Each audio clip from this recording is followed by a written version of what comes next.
Hello दोस्तों, आप सभी का हमारे YouTube channel Rajput scam study channel पर आप सभी का स्वागत है। तो दोस्तों, आज हम स्टार्ट करने वाला क्लास 12th बायोलॉजी चैप्टर 1, जिसका नाम है जीवों में जनन, जिसको हम इंग्लिश में कहते हैं रिप्रोडक्शन इन ऑर्गेनाइज। तो हमारा जो जीवों में जनन है उसके में पहले हेडिंग है आपकी जीवन अवधि, यानी कि जीवन काल। इसका मैं बहुत ही अच्छे तरीके से इस वीडियो में आप सभी को डिफरेंशियल बताऊंगा। तो चलिए स्टार्ट करते हैं। जीव के जन्म से, यानी कि जीव जो होगा उसके जन्म से उसके प्राकृतिक मृत्यु तक, यानी कि उसकी जब तक मृत्यु तक का जो काल यानी समय होता है उसे हम जीवन अवधि कहते हैं। तो हम जो जीव होता है उसके जन्म से और प्राकृतिक मृत्यु तक उसके काल को जीवन अवधि कहते हैं। उदाहरण में जैसे आपके कुत्ता का जीवन अवधि 15 से 16 वर्ष है, मनुष्य का 60 से 65 साल है। इसी प्रकार आप सभी को इसमें जीवन अवधि का उदाहरण देख सकते हैं। उसके बाद हमारा आ जाता है जनन, यानी कि रिप्रोडक्शन, जिसे हम इंग्लिश में रिप्रोडक्शन कहते हैं जनन को। तो इसको हम बहुत आसान भाषा में समझेंगे। अपने जैसे नए जीव जंतु को उत्पन्न करना है जनन कहलाता है, यानी जैसे अपने जैसे नए जीव को जन्म देना यानी उत्पत्ति करना जनन कहलाता है।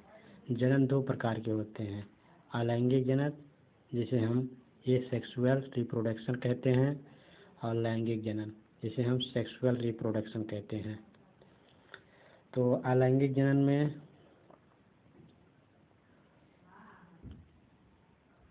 एक युग्मक होते हैं, इसमें लैंगिक जनन में 2 युग्मक।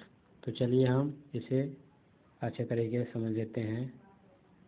तो हमारा जो अलैंगिक जनन है ये सेक्सुअल रिप्रोडक्शन, वो है आपका वह जनन जो केवल एक ही युग्मक की सहायता से संपन्न होता है, यानी कि एक ही युग्मक की सहायता से पूर्ण होता है, उसे हम अलैंगिक जनन कहते हैं। जैसे अमीबा ले लीजिए, अमीबा को हम एक उत्थु बनाएंगे तो उसी की सहायता से संपन्न हो जाएगा।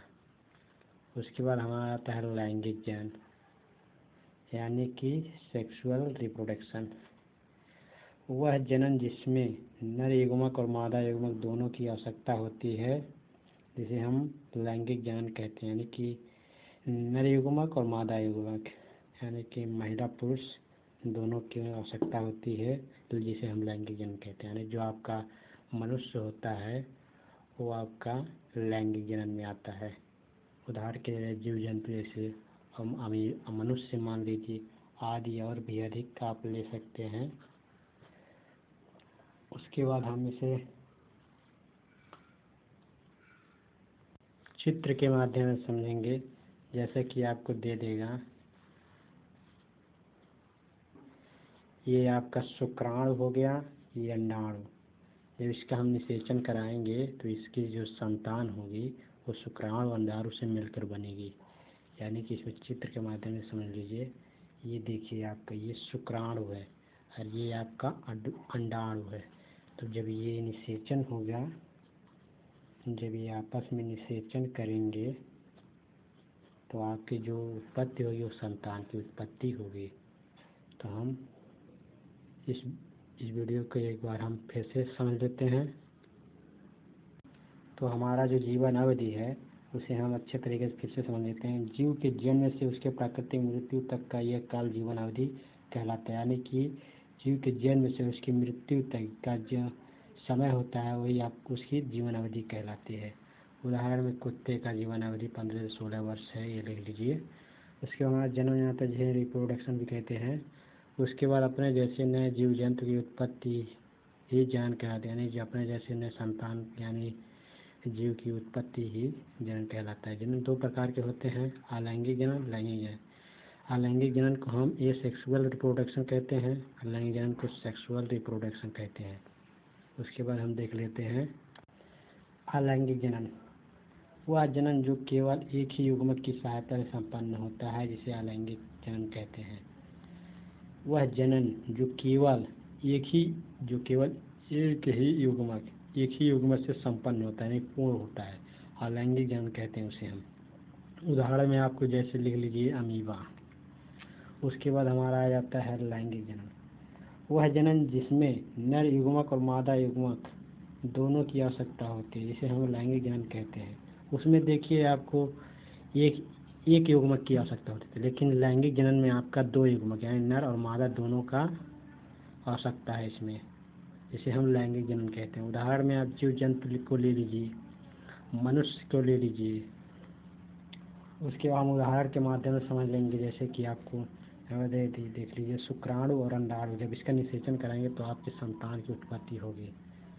जो शुक्राणु होगा, अंडाणु होगा, जब उसका निषेचन होगा तो उससे उत्पन्न संतान होगी। ये देखिए आपका ये शुक्राणु है, ये आपका अंडाणु है। ये शुक्राणु, ये आपका अंडाणु हो गया।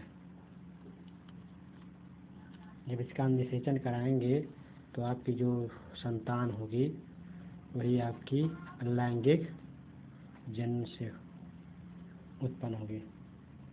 तो इस प्रकार मैंने इस वीडियो में आप सभी को चैप्टर 1 जीव में जनन, लैंगिक अलैंगिक जनन को पढ़ाया है। तो अगर वीडियो पसंद आया तो लाइक शेयर कमेंट जरूर कीजिए, और चैनल पर नए हैं तो चैनल को सब्सक्राइब जरूर कर लीजिए। धन्यवाद।